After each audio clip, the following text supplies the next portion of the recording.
Hello everyone, I'm Zach, and today I'll be solving a physics problem about an airplane accelerating along a runway. The problem is, how far does an airplane travel while accelerating uniformly from rest to 350 km per hour over a distance of 600 meters?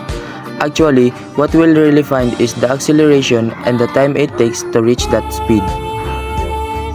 Let's start with the given values. Initial velocity is equals 0 meters per second. Final velocity is equals 350 kilometers per hour, and the displacement is 600 meters. And we are asked to find the acceleration and the time. And now, we need to convert 350 kilometers per hour into meters per second. Step 1. Write the given speed. Step 2. Convert kilometers into meters. Step 3. Convert hours into seconds. And lastly, divide it to get the answer. Now, let's get the acceleration.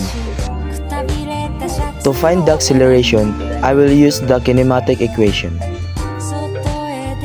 Since the airplane starts from rest, the equation becomes E equals B squared over 2x. Now, substitute the values. Next, square the velocity. Last, divide it and cancel the meters. So the acceleration of the airplane is 7.88 meters per second squared. Now that we already have the acceleration, let's find the time it takes for the airplanes to reach the final velocity.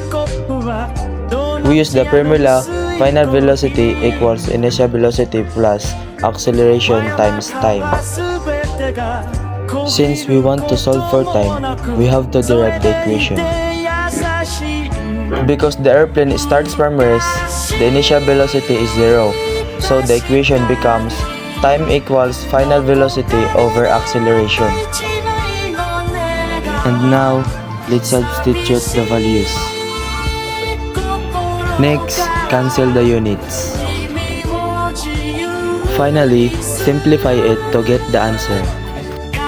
So, the airplane needs about 12.34 seconds to reach its final velocity.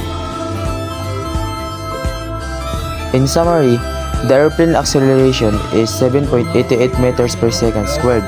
The time to reach 300 km per hour is about 12.34 seconds. And that's the complete solution to the problem. That ends my discussion. Thanks for watching.